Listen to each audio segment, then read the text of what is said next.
Hello and welcome to the Turn by Turn podcast. This is the final episode of our season 2.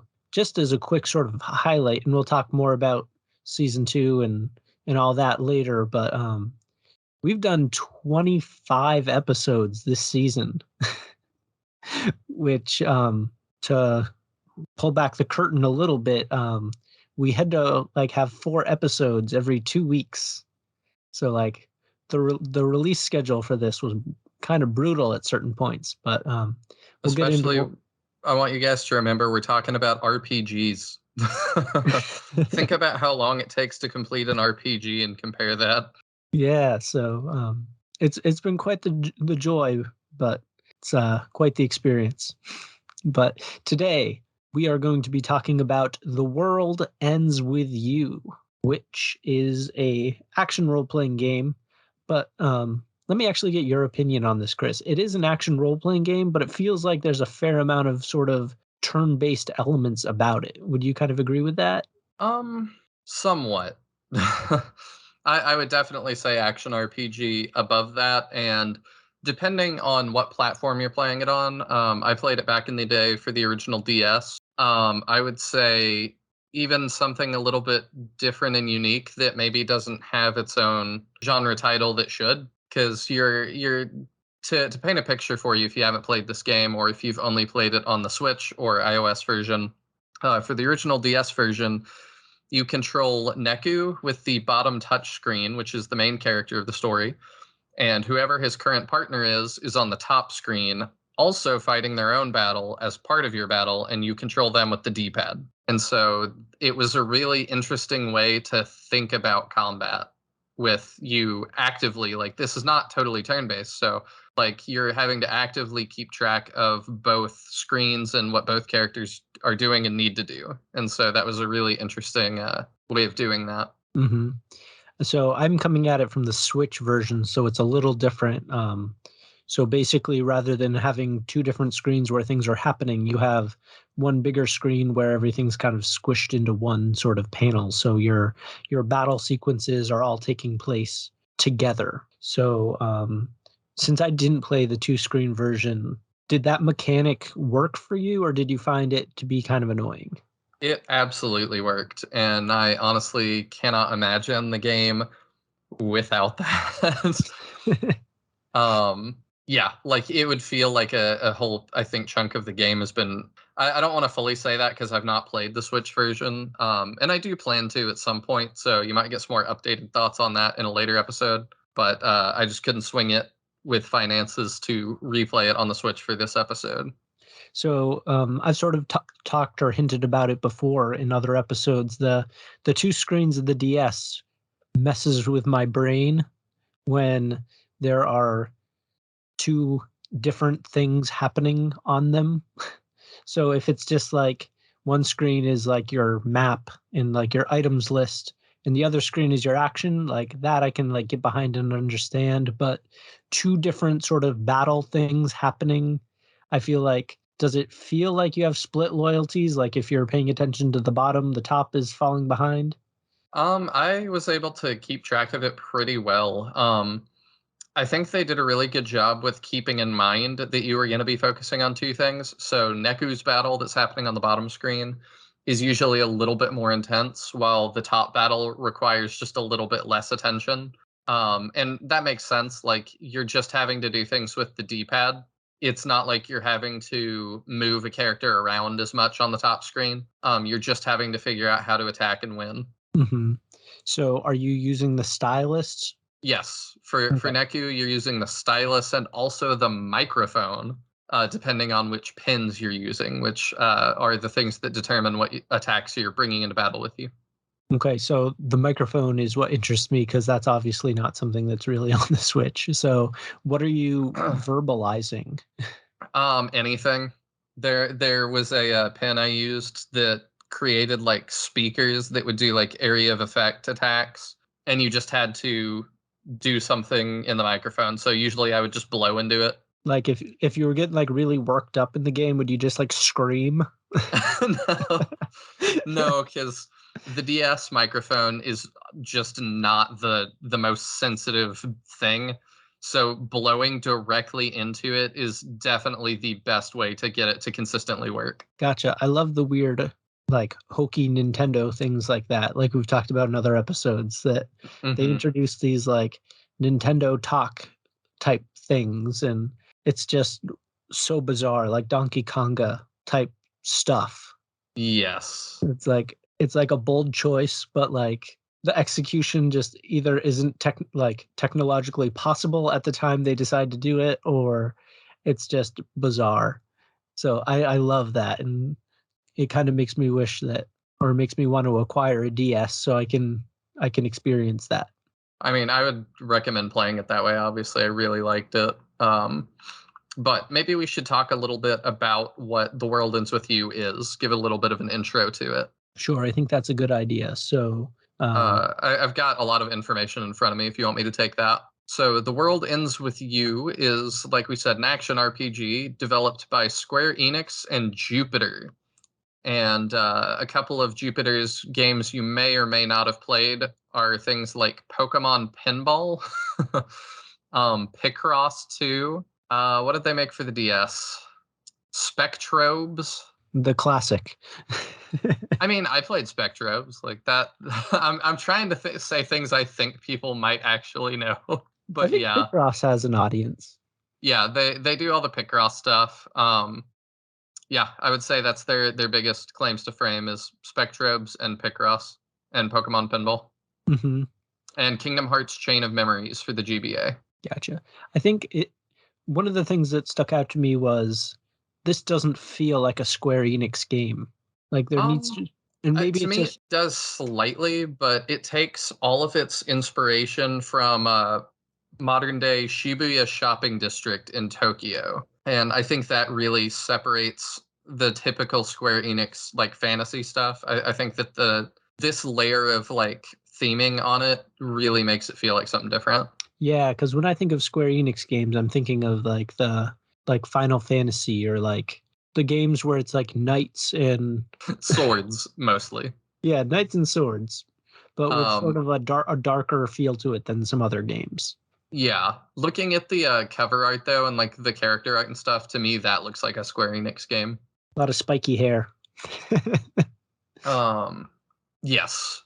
So when The World Ends With You came out, it was highly, highly, highly acclaimed by me, but also everybody else. I mean, Metacritic, it's at an 88 out of 100. Famitsu gave it 35 out of 40. Let's see, Nintendo Power 9 out of 10. XPlay back in the day gave it 5 out of 5. So I'm like, this was a really highly lauded game, and for a long time, it still might be in my top 10 games of all time. I mean, I really, really enjoyed this game. And the weirdest part is I was waiting for a sequel until one was announced. Like, it was really strange that this game, again, came out in, when did I say? I don't know if I said, July 20, in America at least, July 27th, 2007. I think that's America, right? No, actually, that's Japan. That's the original release date was 2007. North America was April 22nd, 2008. Um, So a long time. yeah, and then the sequel was announced in late 2020. So it took more than 10 years to get any kind of follow up to this. Hmm. And it felt like the sequel was not advertised at all. Like I think that flew under the radar for a lot of people. Yeah, we'll talk about. I'd like to talk about the sequel more at the end of our talk. Okay. So we'll get to that. But essentially, for what the story is, I'm using Wikipedia to help me out here a little bit, just to kind of compartmentalize this, because even trying to explain this to Daniel, as I suggested it for an episode, it was really difficult to, because it's like, oh, okay, what is the game about? The elevator pitch for this game sounds insane. Um, so I think Wikipedia does okay, so I'm going to read parts of that. Everyday life goes on in the real ground, or the RG, and dead people are brought to an alternate plane of existence called the underground, or the UG. And a group called the Reapers has a game going, and by offering your most treasured possession, you are able to enter the game, and the prize of the game, if you win, is to be brought back to life or to join the Reapers and be part of their team. But most people become or it doesn't say what most people do, but it says most people that do choose to do some sort of, they just have it say ascend to a higher form of spiritual existence. Most of those people become Reapers and become opponents for players in future games. Mm-hmm. The game always lasts a week, and each game is a contest to judge the worth of humanity. So you have to set out to accomplish objectives under rules created by the Composer, which is the godlike entity that maintains Shibuya, which is the area we're in, and the game. Another Reaper, the Conductor, tasks other Reapers to obstruct the player's efforts. And if you fail to complete a mission, that will disperse the mind and spirit of the player or Reaper, thus erasing his or her existence. A player in the UG is invisible to the living in the RG, so the dead people are not able to be seen by the people in the real world. Those sometimes you get to read and influence their thoughts. And you're constantly attacked by creatures called noise, which are attracted by the negative feelings of the living. So often you have to do things fighting noise, and after a day's mission is complete, the remaining players find themselves at the start of the next day's mission, having no sense of the time that passed in between. And that's pretty much what The World Ends With You is at the start. So it's a lot to wrap your head around, but if you're familiar with it's almost like a whole Japanese subgenre that they have. It's like playing games and you're dead or someone has died, sort of like Danganronpa, or there's another one that involves a bunch of doors I can't remember the title of right now, but I have a friend that's really into these kinds of games. You're being very quiet, Daniel. I wasn't sure if you were done. So I think it kind of reminds me of this movie where I'm totally spacing on the title right now, but it's about like people are offered like a question, like you can accept $1 million, but someone will die as a result of you accepting this money.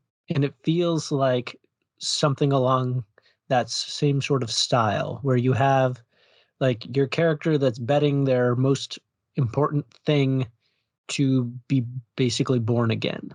And that is a very cool idea to me. Yeah, I like it a lot. And I was a lot younger when I played this and had not seen any of these kinds of it was a little bit before the rise of that as a subgenre, I would say. So it was very, very novel at the time as well. Mm-hmm. The whole like you can get the whole world, but you have to sacrifice X is definitely like a cool concept to be in a game. And I certainly haven't played games along that line before. So I thought it was pretty interesting to check this one out. And I thought like the narrative of it, where you have sort of a socially awkward or socially reclusive is the word I would use. Yes, that's perfect. Like a recluse character who has to learn to rely on others and like kind of trust and accept people in order to sort of be reborn is a very interesting idea to me. And I feel like the execution was really fun. And the reason I didn't say the reason that you have to work with others and rely on others is you have to form a pact with another player because the game is played in teams of 2. So you do not have a choice. Like to even begin to play the game, you need a partner. Mm-hmm. So your partners in this game are Shiki, Joshua, and Beat. So did any of the like partner characters really like stand out to you more so than some of the others? Or I would say no. All 3 are just awesome. mm-hmm. I really, really liked all 3 of them. And the way it works, like heavy spoilers going in already. Yeah. But so you play as Neku and you pair with this girl Shiki. And you start to learn to rely on her, and she kind of becomes Neku's first real friend. And then when the game is concluded, you get your memories back because that was your entry fee. But now Shiki has become what Neku values most. And he's allowed to play again because he was not the one winner. because apparently only one person wins each time. So Shiki is allowed to return back to life, but Shiki is now what he values most. So she is now his entry fee to play again for a second week. Um, the twist with her not having her own face, I thought was like really well done. Yeah, I thought so too. So the thing that we're talking about is Shiki, her whole plot is that she is very jealous of a girl at school and always wants to look like her. And so what she ends up giving up to play the game is not her memories, but it's her appearance. And she's like really confused by this because she takes on the appearance of this girl that she's jealous of at school, and then over time realizes how much her individuality meant to her, and starts to realize more of what was taken from her. And I like the idea of that the thing that is the most important to you can be taken whether or not you realize that that's important to you. Hmm. So I thought her character was sort of, in my head, the one that sort of stuck out as the best. So then after her, we get a very peculiar character named Joshua. And And can I say too, that is a complete shock. So I don't want to skip over that. That you do not know that you're going to get to play this game again. I thought like the game is decently long, um, but I thought that like when I was getting close to, because you know it's a week, that's not a surprise. You're measuring things in chapters, sort of in days. So when you get to day 7, you're like, all right, we're close to the end of the game. And then at the end of day 7, I was like, okay, so like, is the game going to end here? Like, is this the end of the whole actual like video game? Um, and then no, you know, Shiki is taken, you play again, and Joshua pairs up with you, and you get to do another week. So I was like, okay, so the game is like half over. The spoiler, which we already said, you know, you do end up playing a third week. So these are constantly surprises that I thought was really cool. yeah, that definitely stuck out to me as like one of the more interesting aspects of this game, that you feel like, oh, we're done. And then it's like, oh, nope, we're playing again. Almost like Hunger Games, where it's like the Hunger Games ends and it's like, what are you going to do now? More Hunger Games. And Mm. then the other book ends and it's like, what are you going to do now? More Hunger Games. But Uh, a I would less, almost liken it to I love slasher horror movies, and I know this is like a weird comparison, but bear with me.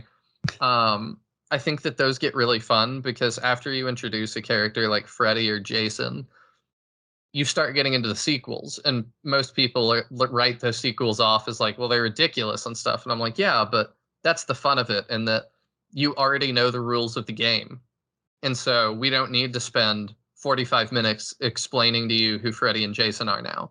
Now we just get to see how weird we can get with it, and we have that extra time to get even weirder with it. And that's how I felt about The World Ends With You, playing the game a second, third time.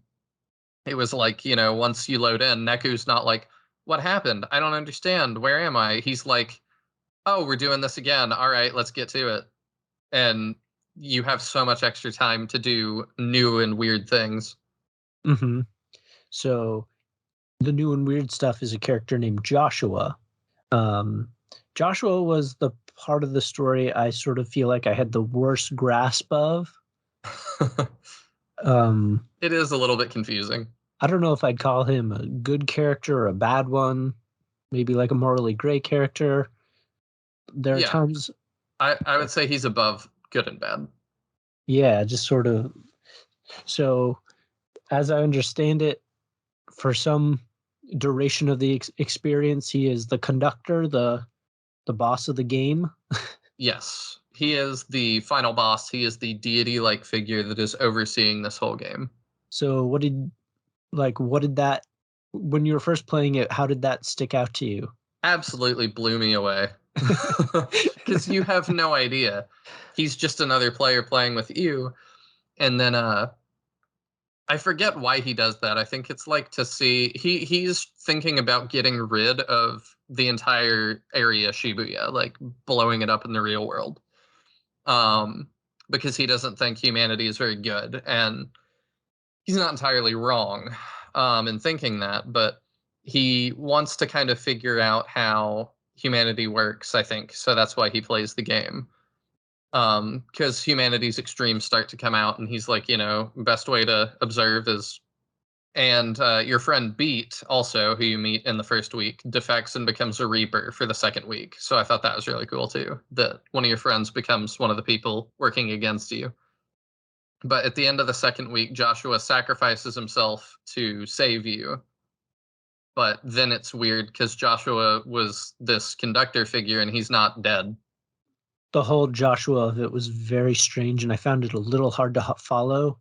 Well, in this, I think I was able to accept that he's more of this deity figure that is trying to figure all this out. Like, I don't know that he's totally a bad guy, because he is offering you a way to come back to life at the end of all this. Like, it's not that, you're just playing like in something like Squid Game for money, or in something like the Hunger Games for people's entertainment. You actually do get something at the end of this that you would not be able to achieve at all otherwise. That's true. And that's a decent power. The power of being born again, or like being given your life back. With the added perspective of having it almost ripped from you, almost like Saw a little bit, and also realizing what means the most to you.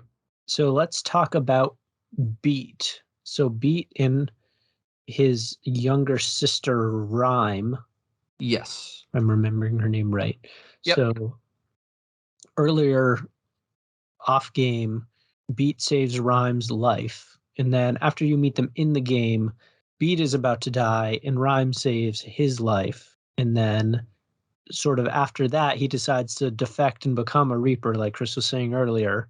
And then he does that because Rhyme sacrifices herself to save him at one point. And so he doesn't want to leave. He wants to get in with the Reapers and see if he can find a way to bring her back, even though her essence is gone, essentially. Mm-hmm. So after Rhyme passes away, Neku gets a trinket that she has. And then that sort of leads to the third scenario, your third play through the game, where you're able to give that to Beat and sort of get him to defect back, as it were. We got to talk about why that happens, though, because I thought that was super cool, too.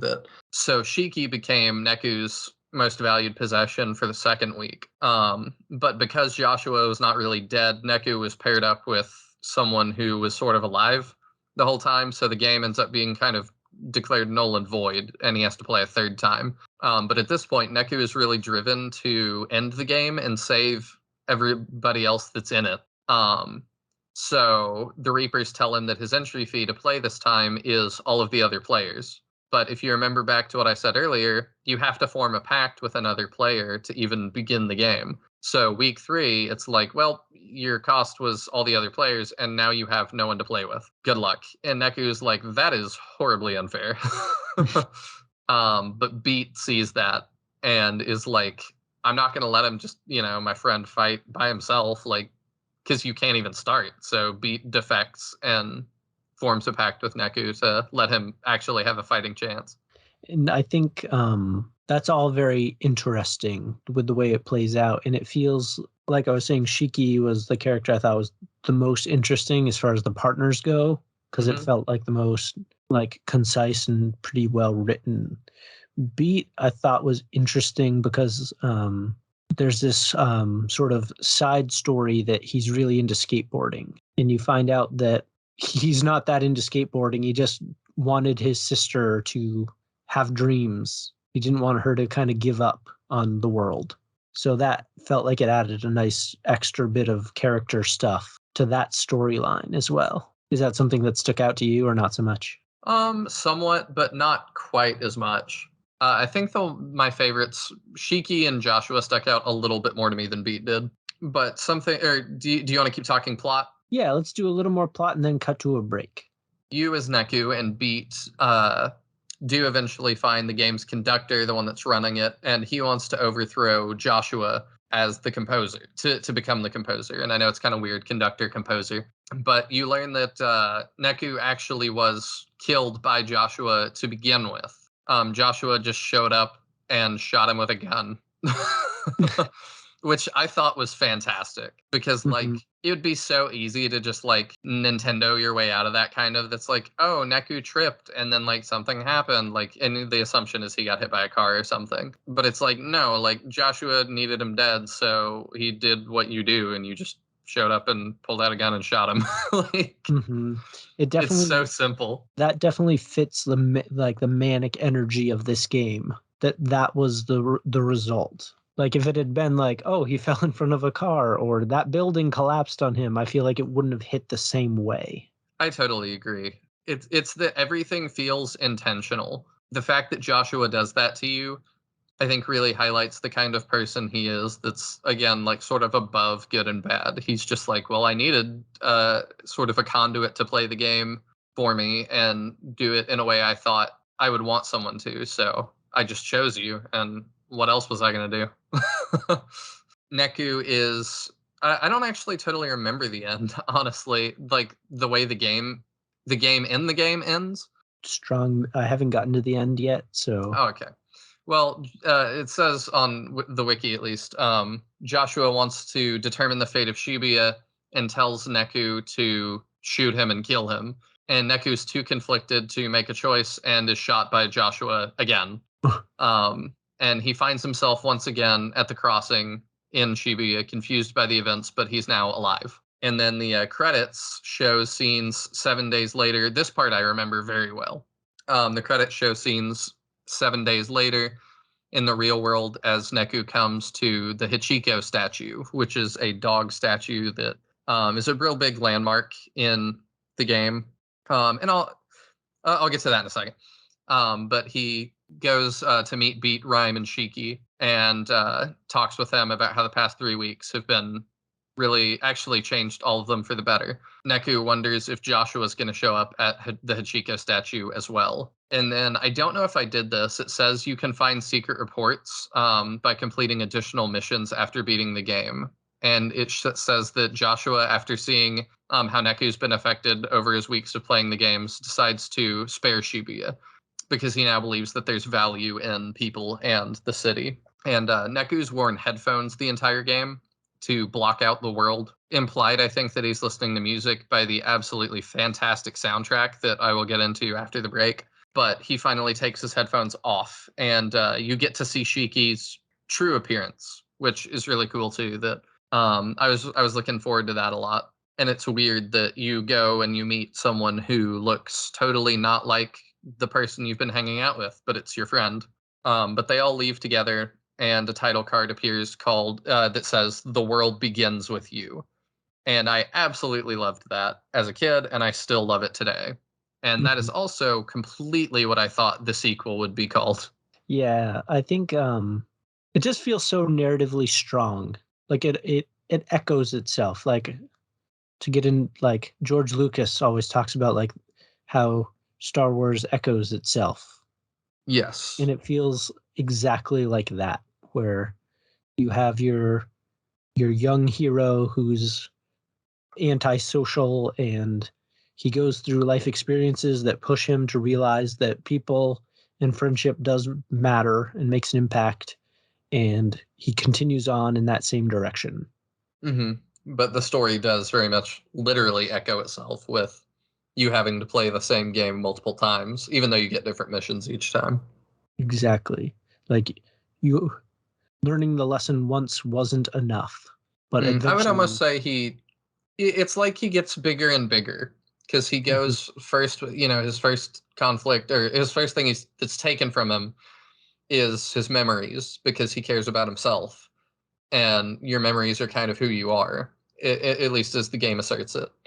Shiki is the price of his second entry because he's learned to care about another person and he's made a friend. And then everybody else is the price of his third entry because he's learned to care about everyone now. And so you see that echo kind of like ripples in like a pool get bigger and bigger as it keeps going outwards. So I think it's like a really solid, fun game. how about we pause there and hop to our break? And when we come back, we'll get into some of the less plot stuff. Yeah, we're going to talk soundtrack. We're going to talk some of the different versions and some of the different things. And then we'll get into my thoughts on the sequel and the anime series. We will be right back. Bye. Bye.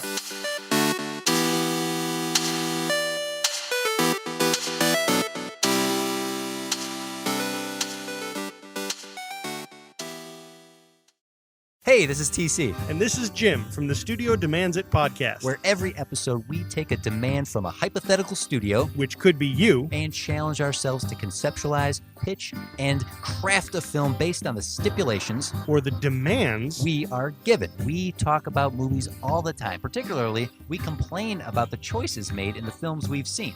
We're nerds like that. And, of course, like any good nerd does, we automatically assume that we could do better. Even with the demands and restrictions that clearly must have been put on by a production. So head on over to studiodemandsit.com and listen to our previous library of episodes. Our library of previous episodes. Our precious library, Jim. Our library of precious episodes. You're a pirate, Smeagol. Okay, so head on over to studiodemandsit.com to listen to our library of episodes. And submit your demand for a future episode too. So go do that. Okay, bye. Okay, end of ad. Jake, have you ever been looking for a definitive Nintendo ranking and can't seem to find it because it's just everybody's own opinion? Honestly, all the time, Sam. Well, I'm looking for someone to give us the answers. Wait, you mean like a podcast made by two young, handsome men where they create a definitive top 5 list of all things Nintendo? Should we just do it ourselves? Yeah, that sounds fantastic. Let's give it a shot.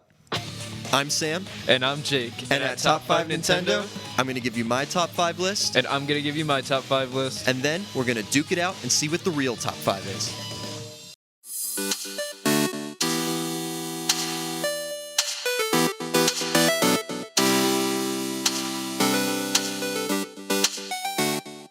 All right, we are back from our break. And as we promised, we will talk about a whole ton of things, but I think we should probably start with the music because I think that's the thing that sticks out to people about this game. And I feel like there's probably a lot of people that just put this soundtrack on when they're hanging around their homes. So, Chris, I know listeners have checked out our top 5 RPG episode. You'll know Chris loves this game, and the thing he highlights is the music. So, Chris, take it away. Yeah, the music is just outstanding. I've got a friend that I've been friends with him for a really long time, but he still today, like ever since we both played this game back in like 2012, 2011, ever since he has had Neku, this voice clip from Neku as his phone like text tone, where Neku says like, open up your senses or something. This has been his text tone the entire time because we both just love this game that much. The soundtrack, I think I said on that top 5 episode, takes up with the cutscenes. It's the soundtrack audio and the cutscene audio in the DS game take up 1/4 of the entire storage on the game cartridge. That's incredible.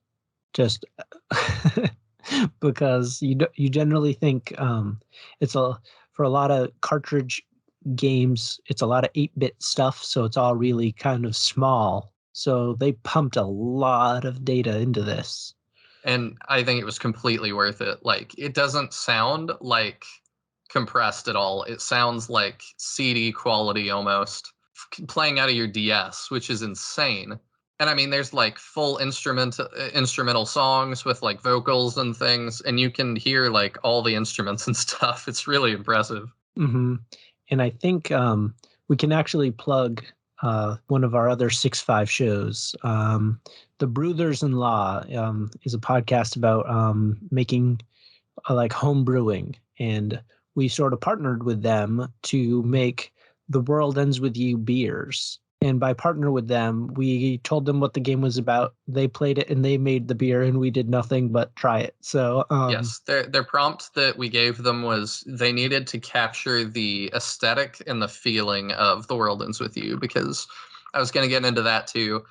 Its whole thing being based on this sort of Shibuya youth culture, it gives it a really unique feel that I have not experienced in other games. There's like the soundtrack is a large part of that, but it's also the fashion that people wear. I mean, even the way that you attack is pins, and when I say that, I mean these the little metal things that you put on your backpack or on your shirt.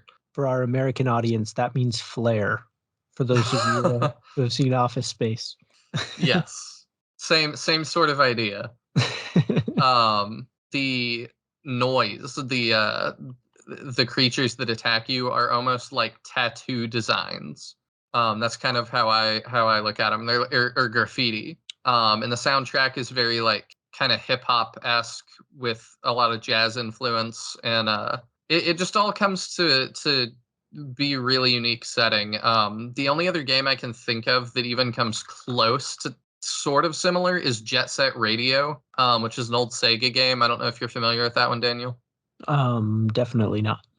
Okay. So well, is it like very atmospheric as well, I assume?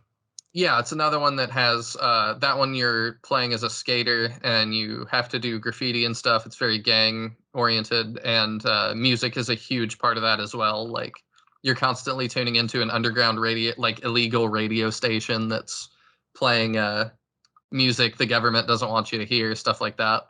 And for The World Ends With You, I'll plug it too. The soundtrack is on sale on most digital storefronts, and I'm sure it's up there for streaming as well. So you should absolutely go listen to it. And I'll shout out a couple of my favorite tracks. Let me see here. Twister, the main theme, kind of, which I think is also the opening for the anime now. Long Dream is great. And they have English and Japanese versions of like all these songs for the vocals, and it's all the same people doing it. So I thought that was really interesting and really cool. That's really impressive, being able to switch languages for the music. Mm-hmm. That's something that always really impresses me, even if it isn't that impressive. I don't know. It sounds impressive in my head. Hybrid, O-Parts, Someday, like all these songs are just fantastic. And I'm still like, I have it playing through my headphones right now as we're recording this, which is why I can rattle them off so well. But I'm still just like, I can't believe that this whole thing was created for a DS game. Like, I can't. It's sort of like people talk about, what's his name? The guy from Genesis, Phil Collins, my bad. Doing the Tarzan soundtrack. There's that meme that's like, he didn't have to do all that for us, but he did. I feel the same about the World Ends With You musicians. Like they didn't have to try that hard for like a DS game, but man, they gave it their all. And I think the cool part about it, and maybe this is obvious, but it fits. Like it doesn't feel like showing off. It just feels like it's a part of the story. Yeah, it's almost like you could expect to maybe hear this music playing in the areas that you're at. It's not just the soundtrack, it's almost like background audio of like where you are. Mm-hmm. That diegetic quality that's just like you could definitely hear it walking through that like town, like on a speaker. It's like if you walk through my town, which is a small town, you hear nothing. But and it generally isn't the kind of music I'm into. But I found myself really digging it as well. I can say I'm a lot more into that music now. That the whole style now as an adult, but as a kid I was not into that at all, but I still loved it as well. Some other fun facty kind of things. The Japanese title is It's a Wonderful World, and that was copyrighted in like every English speaking country. So they changed it to The World Ends With You. Mm-hmm. Probably should have opened with that a lot closer, but is that do you know off the top of your head, is that related to like Louis Armstrong's Wonderful World? Is that what it was bumping up against copyright wise, or I don't know, but just very possibly something else? That popped to my head immediately, so maybe it was that. I don't know. You would think that it wouldn't be, because at least in the US, you can only copyright something that's like, you can copyright something in a category. So it would be hard for another song to call itself It's a Wonderful World. If it was like a R&B song, but you usually have to get pretty specific, and confusion is a really important thing, like customer confusion. So it's like, could anybody have confused a DS game with the Louis Armstrong song? Like maybe, but probably not. I don't know. This all gets really complicated. Yeah, we're not patent lawyers, so we'll move on. Some other really interesting stuff. Before the Switch port, there was an iOS and Android port in 2012 and 2014 for iOS 2012, Android 2014.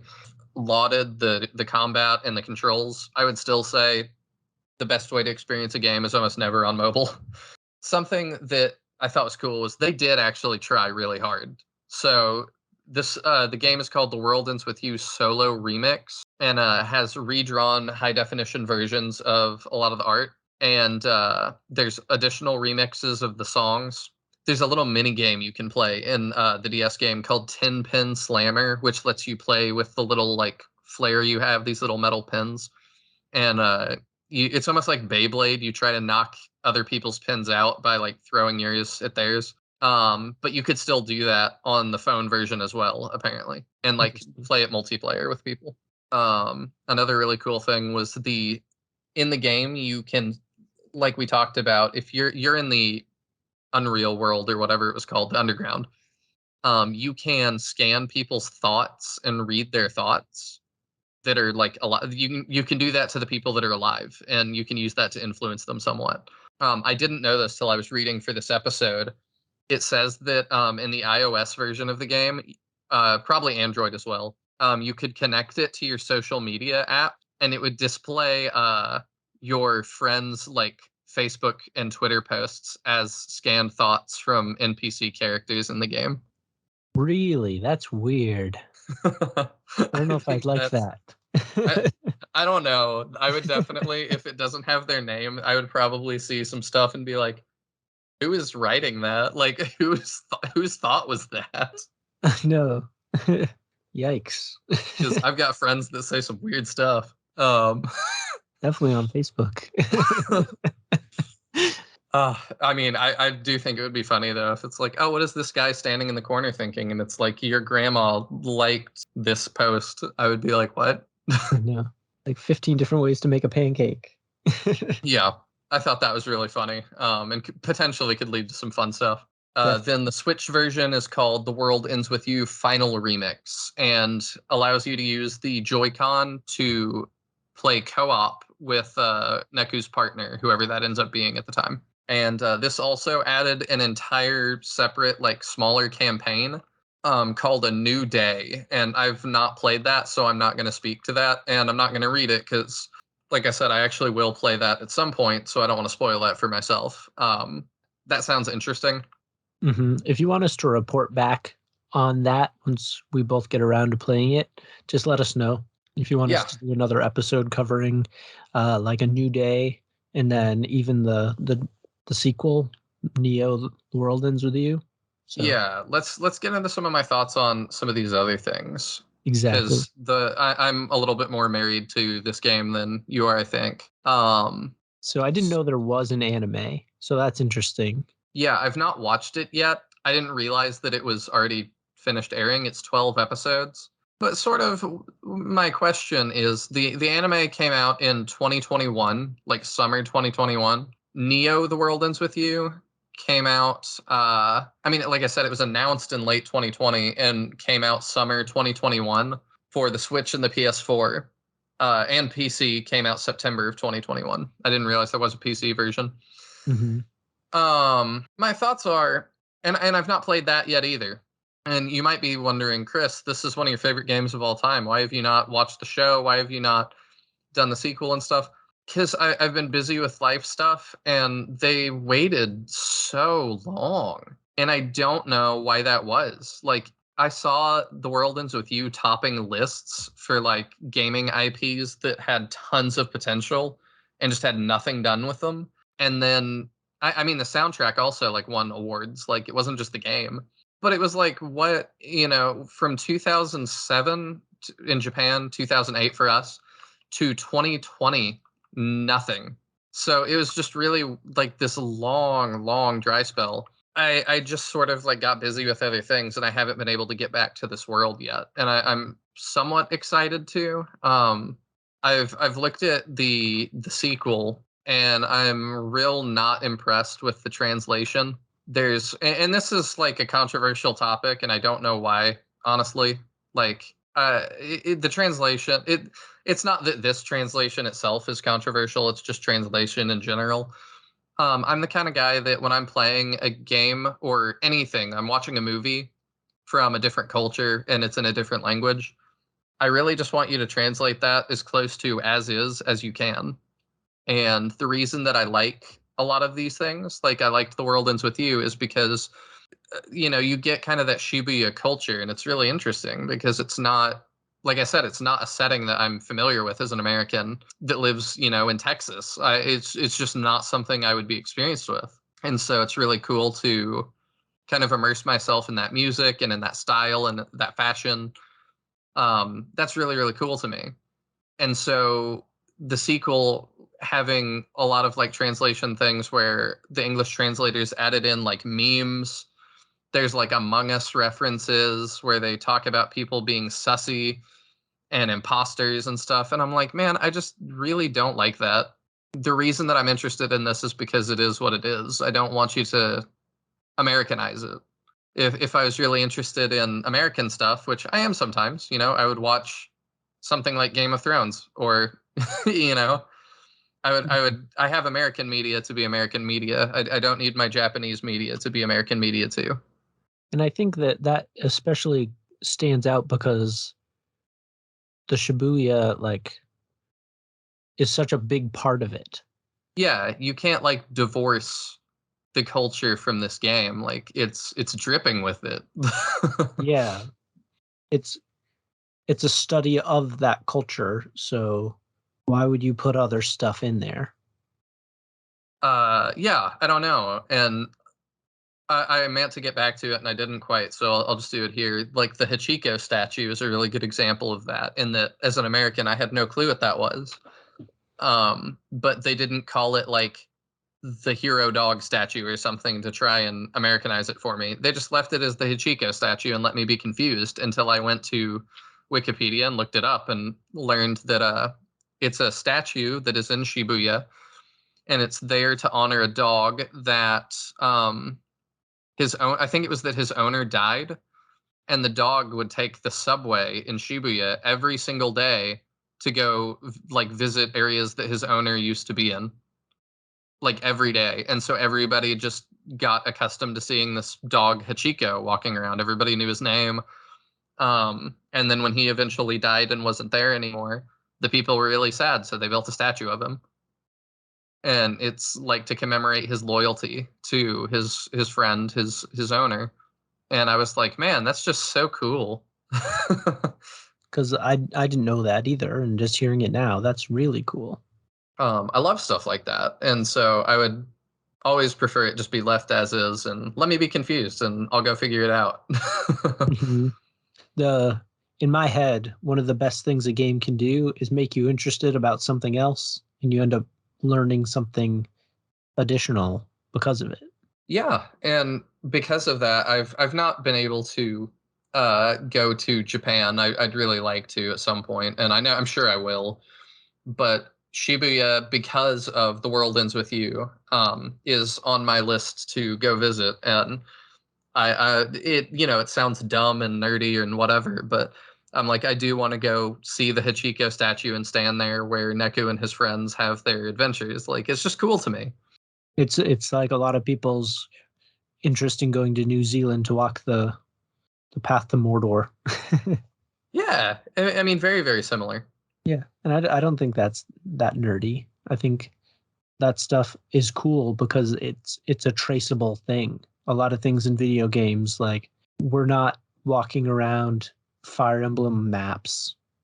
That's not really possible. So it's cool when there are these like reflections of the actual world that we can learn about. Mm-hmm.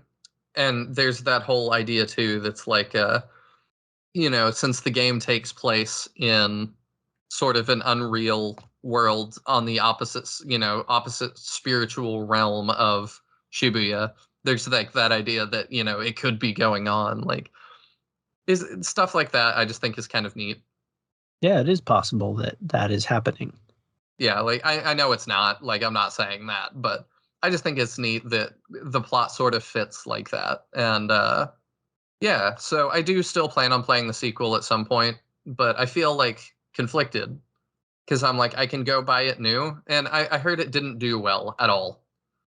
Um, and I think that that's a combination of a couple things. I think it's that word got out about the translation really early, so you had people like me wait. I think that, like Daniel said, the advertising budget was not very high. I think it didn't help them that they waited so long. And I still hope that this is not the end for The World Ends With You as well, because I still feel like it has more potential, and I'm hoping that that they keep doing stuff with it. But I'm like, I've always felt this way when there's like a weird translation or something. I'm like, do I buy a new copy to show you that I want more of this and support like a translation I don't like, or do I buy a used copy and like not support that but still play it? Like, I don't know. I don't have a good answer for that. Mm-hmm. I think everybody has to decide for themselves, and I have not decided yet. I think in my head, it functions really well as one story. Like, I'm not sure where these sequels go as far as the main idea of it goes for a sequel. I But don't know either, and I could totally not like that either. But I'm just like, I'm not gonna make that judgment before I know that. yeah, so I think I'm not feeling a lot of interest in playing the sequel because I feel like it wrapped up really well. And I I feel like agree. sometimes sequels exist because money exists. And I have no idea if that's the case with this one. I'm just not feeling that like itch to go play this one immediately after, like I do with some games where it's like I gotta know what happens. I feel like this echoed really well and finished up really well. So not really feeling where this could go in having me be happy about it. But again, don't know, not judging it, no Yeah, idea. but I get what you mean. That it's sort of like you don't want it to be to keep our Echo and Star Wars analogy going. You don't want it to be like the sequel trilogy where we jump in and it's like the Empire's back. How? I don't know. Palpatine's back. How? I don't know. Somehow.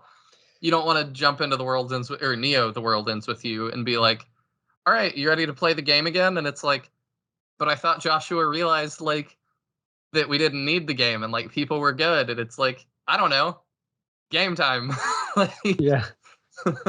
He changed his mind again with a new kid, or I don't know if it's the same cast of characters or not, but yeah. Neku's dead again. I know. Let's do 3 more weeks in the game. Haha. Like, yeah, it'd be weird. Yeah. So I'm not sure I have the itch. Same with Chrono Trigger, like playing through Chrono Trigger. I don't necessarily feel like I need more of that. Like I have that and I can Yeah. experience that again. Yeah, that's sort of the thing with me too. I've not played Chrono Cross, and I know I will at some point. Like I'll play Neo: The World Ends With You, but I don't need Chrono Cross either. I've heard it's good, so I definitely want to check it out. But Chrono Trigger, just like The World Ends With You, I think is a great standalone game that I'm interested in more, but I don't need more. And as for too, like what would I play Neo: The World Ends With You on? I typically play on PC when that's an option, but because I played the original on DS, and because the PC port came out way later for Neo: The World Ends With You, I feel like the Switch is sort of like the way it was meant to be played. So I'll probably do it that way. So where would you like to jump to next? I'll give final thoughts, and then we'll wrap up the episode and the season. Yeah.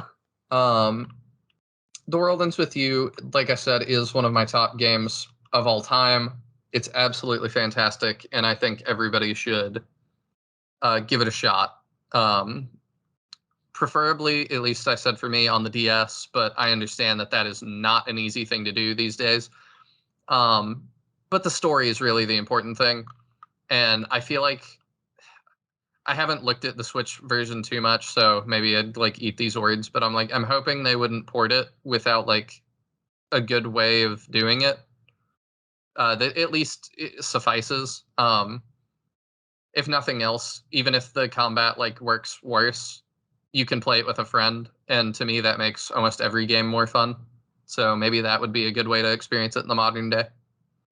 I think from my experience on the Switch, I was totally cool with it, but I also don't have the frame of reference for the original gameplay style. So I can't really say one way or the other if it'd be comparable and or better than the original. So Yeah, so great game. Check out, at the very minimum, do yourself a favor and check out the soundtrack. And you can just watch like the anime opening since they reused one of the songs. But definitely check that out and just vibe out. I mean, it's fantastic. I still have it downloaded to my phone. I still listen to it pretty regularly and have ever since the game came out, and I had it on my iPod Nano back in the day. the iPod Nano was a great invention. It was. So my final thought was I'm probably way more into the story than the gameplay. I thought the gameplay was okay. It felt a little kind of manic for how I tend to like games. So I assume that's probably more a me thing than a in general thing. So I would definitely recommend playing it. But the story is what really made me like this series and this game. It has that visual novel quality that I like as well. There's a lot of talking. Yeah. But it feels like it keeps it, like the music and the pace of it, it doesn't feel like sitting there reading a book. I would agree. So I definitely appreciate that. It feels a lot like a comic book, and I'm really into comics, so it's perfect for my comics interest. And it's hard to believe it's not a comic somewhere. It is. Okay. I didn't talk about it, but I guess I could throw that in at the tail end of this. I've not read it either, but there is a manga that was written or adapted, I guess, by the writer and artist of the Kingdom Hearts manga. Okay. So that makes sense. I might check that out. Yeah, so you could read it if you wanted. Yeah. But I think that kind of covers all my thoughts on it. Same. And so I think now we jump into, this is the last episode of season 2. Unless you want to go check out, are we still doing the episode with Brothers-in-Law? Yes. So that should be out by the time you're hearing this. So if you want to know what our thoughts are on the beers that the guys made, you can check them out at the Brothers-in-Law, BREWTHERS in Law podcast. You can see what we thought of what they came up with in regard to the game. And you'll get to hear them talk about the game, and I'm sure we'll ramble on about The World Ends With You a little bit more if you can't get your fix of The World Ends With You podcasting, which I would understand. It's a fantastic game, and there's probably not a bazillion podcasts about it. Mm-hmm. And I think just to talk a little more about our experience with them, they could have picked something way easier than this as far as RPGs go. We had talked about like Fire Emblem Mead, or like something like kind of easy, or like a fruity like Pokemon sort of beer idea, but they picked what in my head feels like a very hard choice to have to come up with something for. So really impressed that they actually came up with something. So definitely give that episode a listen. And I've listened to it. I don't know a lot about beer, but I've listened to a few episodes, and the way they talk about it doesn't make me feel stupid. So definitely check that show out too. Ryan and I'm totally spacing on the other guy's name. This is embarrassing. I can get it for you because I have their phone numbers, and we had that chat here. Is it Mike? It is Mike. Oh, okay. Let me just start that again so it doesn't sound Yep. terrible. So yeah, definitely check out Ryan and Mike are really cool guys, and they put a lot of effort in on their show. So definitely check that out if you have some time. But this leads us to the end of season 2. And it's been a pretty crazy season, actually. Not to get too into it, but my girlfriend was sick for like a couple of months. So there was a lot of scrambling. So we have some kind of random episodes for this season. So everyone who's been listening all along, thanks for hanging with us. Yep, I've had lots of life stuff going on too. So I mean, I always appreciate you guys hanging with us and tuning in regularly. And I mean, yeah, I really appreciate it. And I still think the craziest thing we did was essentially start a second show in the middle of our first show. And by that, I'm talking about the all the interviews you've been hearing, if you've been tuning into those.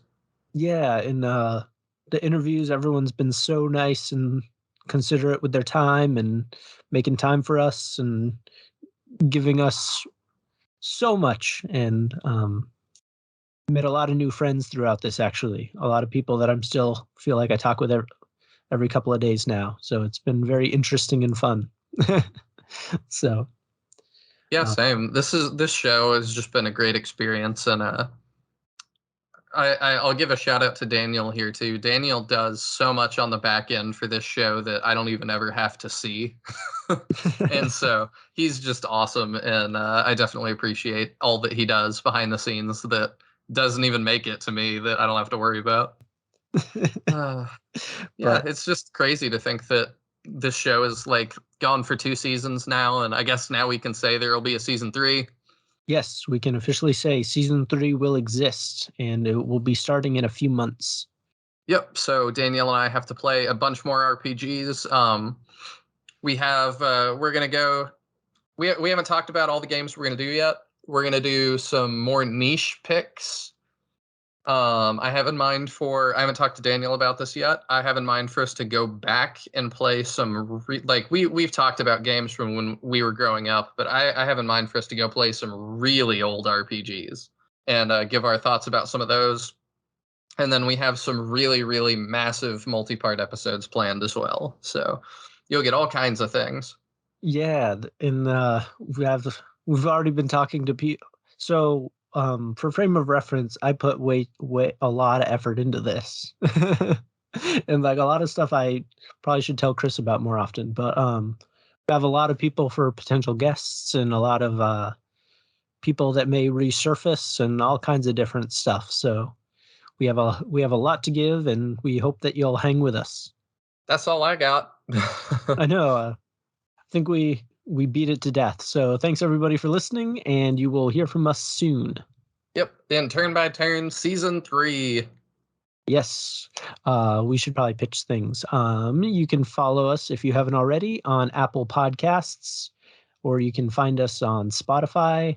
I actually think we have a fair amount of people coming from Spotify, which is interesting to me because I don't use Spotify, so I don't think about it. But I don't either. I think we have some Spotify listeners. So hey, then you can follow me on Twitter at Magar Mentions to see what I'm mentioning, or you can follow us on the Turn by Turn Twitter at Turn by Turn Pod, where I'm there way too often as well. Chris, where can they find you? What are you? You can find me on Twitter at Chris_Harkey. That's my name, and I talk lots of things on there. Or you can find me on YouTube at Nihil, Nihil, where I am usually playing some sort of turn-based game like Fire Emblem or Shining Force, and Daniel is a very frequent guest on that as well. So if you, during the lull in seasons, if you just need more of us talking, you can find us there and get your fill still. So thank you everybody for listening, and we will talk to you soon. Bye. Bye.